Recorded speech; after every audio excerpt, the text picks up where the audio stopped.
Lembre-se que o grande foco, quando nós pensamos, quando nós raciocinamos no aumento de produtividade estudantil, é um foco relacionado, sobretudo, à forma. Não é um foco atrelado ao conteúdo. O conteúdo faz parte do processo. Mas se você não tem uma dinâmica para que esse conteúdo esteja guardado na sua mente e que você consiga aplicar no momento de realização de uma prova, certamente você passa a ter essa jornada como um evento aleatório. E não é isso que você busca, certamente, a partir do momento que você tem uma dedicação de energia para algo, para um objetivo, sem dúvida você deseja atingir o ápice desse objetivo. E você só vai conseguir fazer isso se você tiver um processo bem delineado, se você tiver um processo planejado. Bom, neste cenário, foi desenvolvido um método criado por mim, professor Alan Vinícius, é um método AV de aprovação, ou seja,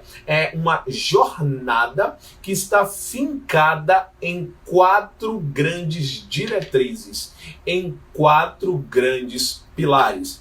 Esses 4 grandes pilares, nas últimas semanas, desde a semana anterior, e nessa semana, é a segunda aula ao vivo da semana, nós estamos destrinchando cada um desses aspectos. Então, nós temos como pilar de número 1 o planejamento de estudos.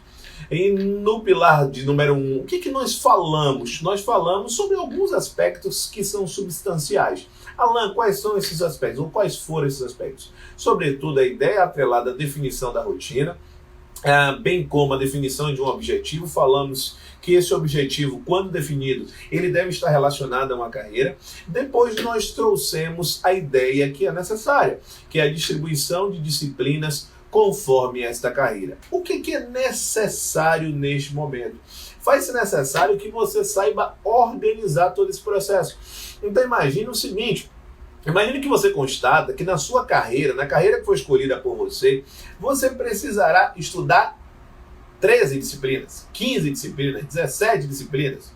Imagina isso, tá? Ok, mas se você tem essas disciplinas, você vai precisar enxergar. Excelente noite, olá Eliana, como vai? Então, você vai precisar enxergar como ter a certeza de que você estudou todas as disciplinas e, o melhor, que você fez isso de uma forma eficiente, para que você consiga enxergar como está desenvolvida, como se desenvolveu a sua caminhada. Sem dúvida, você precisará seguir mais um modelo, mais um formato, mais uma técnica de, agora, organização dos estudos, tá? Então, se você tem um grande grupo de pontos a serem estudados, mas não tenha dúvida que você vai precisar estruturá-los de uma forma que você consiga ter a certeza que você venceu o conteúdo programático relacionado a um edital. Se você não consegue enxergar essa certeza, sem dúvida, você poderá ter grandes dificuldades na jornada que você resolveu traçar nesta bolha chamada concursos públicos. Neste cenário, qual é o primeiro ponto que você vai precisar delinear? Vamos lá. Você já tem uma carreira definida, porque isso vem lá do primeiro pilar, que é o pilar do planejamento. E a partir da carreira que foi definida como meta relacionada a um objetivo principal, você vai precisar fazer o quê? Saber exatamente quais disciplinas você vai precisar estudar. Imagina o seguinte, só a título de exemplo. Eu vou estudar para um concurso da área administrativa. Então você vai ter as disciplinas essenciais, você vai ter as específicas da carreira, você vai ter as específicas da instituição. Tá? Então eu tracei esse cenário e imagine que isso ensejou a necessidade do estudo atrelado a 15 disciplinas, que acaba sendo a média, tá? 15 disciplinas. Ok, eu vou estudar 15 disciplinas. E o que eu vou estudar dessas disciplinas? Quando eu falo assim, o que cai na prova? Direito administrativo. Tá, ok. Mas não vai estar lá na questão o cenário do direito administrativo. Não. O que vai estar lá? O desdobramento que essa disciplina proporciona. Então, dentro de cada disciplina, no âmbito de cada disciplina, você vai precisar saber muito bem 2 grandes aspectos. 2 grandes aspectos ligam a ideia relacionada ao planejamento para a organização. Quais são esses dois grandes prismas? A ideia relacionada aos temas e a ideia atrelada aos subtemas de cada disciplina. Alan, como é que eu vou saber isso se eu ainda não tenho um edital publicado? Ora, pensa sempre desta forma na linha do planejamento, porque organização e planejamento eles estão muito próximos, eles estão inseridos em um cenário que existe uma simbiose, que existe, sobretudo, um ingresso conjunto. Então, quando a gente raciocina o cenário e pensa, sobretudo, nessa preparação, você tem que ter um guia. E este guia poderá ser um edital que já foi publicado, e aí, nesse caso, você vai ter uma preparação intensiva, ou um guia no cenário em editais que ainda não foram publicados. Aí você vai ter um estudo já considerado como extensivo. Alan, qual é o formato de estudos que dá um maior resultado? Sem dúvida, o formato extensivo. Porque no formato extensivo, você vai seguir a gradação necessária, a gradação adequada para que você consiga alcançar o resultado que você tanto almeja. Então, nesta etapa que a gente chama, que a gente denomina de etapa pré-edital, você não tem um edital oficial, você não tem um edital publicado. Então, o que você deve fazer? Você deve construir um edital conhecido, denominado de edital guia. Olá, fala, tudo bem? Excelente noite. É isso aí, muito importante o seu comprometimento, a sua participação aqui, grande Anderson, beleza? Então, você precisa enxergar, sobretudo, a necessidade de você criar uma organização das disciplinas relacionadas às temáticas e subtemáticas que você precisa estudar. Não tem como você determinar quando você vai concluir a sua caminhada se você não conhece o tamanho dela. E a forma de você, olha, a organização, como você atingir e saber o tamanho do processo que você vai enfrentar é com esta organização, com esta sistematicidade. Então, você vai pegar exatamente um caderno, um documento em Word, em um documento em Excel, você tem várias formas de fazer isso.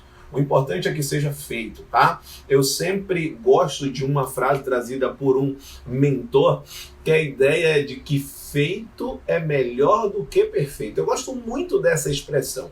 Feito é melhor do que perfeito. Porque às vezes você quer fazer algo com tanto perfeccionismo que você simplesmente, por não ter esse perfeccionismo, você não coloca em prática. E aí não dá. Se você pode fazer com todo o zelo e colocar em prática, excelente. Então vamos fazer isso de imediato. Agora, o que não dá é você simplesmente não fazer por imaginar que poderia sempre fazer melhor. Então você faz uma primeira versão e depois você vai aperfeiçoando na medida em que você consegue colocar isso em prática. Bom, então tá lá traçado o seu edital e neste edital guia vai conter o quê? Basicamente o grupo 1 de disciplinas essenciais, o grupo 2, que são as disciplinas específicas da carreira, tá? E o grupo 3, são as específicas da instituição. Alan, você poderia pontuar essa diferença de específicas da carreira para específicas da instituição? Sem dúvida. Pensa comigo, numa carreira policial. Sem dúvida, o que é que eu terei? Direito penal, direito processual penal. Por exemplo, só que quando eu falo no concurso da PF, da Polícia Federal, sem dúvida eu vou ter uma disciplina que é o caso da contabilidade. Eu vou ter uma informática avançada. Essa parte não vai cair na PRF, que apesar de também compor a carreira policial, ela tem específicas dela PRF. Aí eu já tenho específicas da instituição. Então aí você precisa enxergar que tem específicas da carreira e que nós temos específicas da instituição. São coisas diferentes. Então é substancial que você consiga enxergar essa diferença. Específicas da carreira, elas irão cair em qualquer concurso daquela carreira, que é o caso da carreira policial, da carreira administrativa, da carreira de tribunais. Exemplo, na carreira de tribunais, independente do tribunal, existe uma obrigatoriedade determinada pelo CNJ de cair a resolução 230. Ora, então pouco importa se você vai fazer um concurso do TJ, se você vai fazer um concurso do TRF ou do TRT. será abordado o tema direito das pessoas com deficiência. E você vai precisar saber os aspectos relacionados a essa disciplina. Fechado? Então, no grupo 1 você tem as essenciais. No grupo 2 você tem as específicas da carreira. No grupo 3 você tem as específicas da instituição. O grupo 4 seriam as específicas do cargo. Porque, por exemplo, se você vai fazer um concurso para engenharia, você vai ter as específicas de engenharia. Então vai cair fundações, vai cair concreto, vai cair concreto armado, vai cair um modelo relacionado a canteiro de obras, enfim. Alan, como é que você sabe esses detalhes da disciplina de engenharia? Porque eu tenho pessoas que eu realizo treinamentos ligados à área de engenharia. E na área de contabilidade, vai cair contabilidade pública, vai cair contabilidade privada, enfim. Quando você tem treinamentos relacionados à forma, é muito simples, o conteúdo é estruturação. Então pense sempre assim, é simples, quando você sabe fazer. É simples, mas não é fácil, tá? É uma caminhada que você precisa construir. Então na composição desse edital, você tem o G1, o G2 e o G3. Cada um desses grupos possuem disciplinas. Então, isso também está relacionado a uma simbiose do planejamento com a organização. Quando eu penso nas disciplinas, nós temos disciplinas do grupo 1, disciplinas do grupo 2 e disciplinas do grupo 3. Por exemplo, português. Português é uma disciplina considerada como uma disciplina essencial. Então ela está no grupo 1. Alan, o que é que eu preciso estudar de português? Olha, o que é conteúdo. Como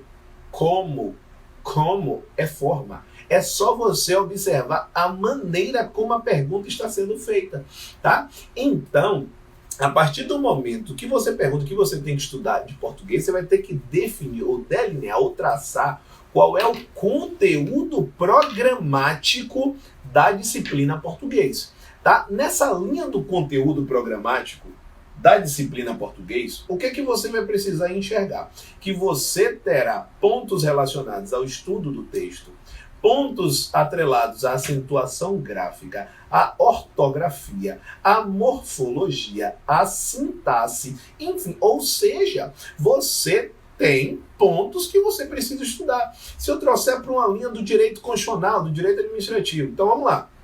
Dentro do direito administrativo, você tem a organização da administração pública.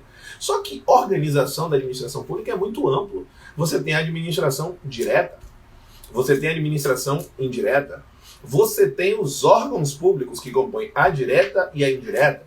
Dentro dos órgãos públicos, o que é que você tem? Você tem o conceito de órgãos públicos, você tem as teorias explicativas dos órgãos públicos, você tem a natureza jurídica, que é a ideia se tem ou não personalidade jurídica, você tem o cenário da classificação dos órgãos. Então, veja que eu falei de uma disciplina, direito administrativo, falei de um tema, organização da administração pública, falei de um subtema, órgãos públicos, e veja que dentro de órgãos eu ainda consigo desdobrar mais, ou seja, são subtemas. Observou isso? Enxergou isso? Então isso é muito importante que você consiga visualizar, que se você não organiza esse cenário antes do início do estudo, jamais você saberá o que você deve estudar. Então precisa existir uma organização.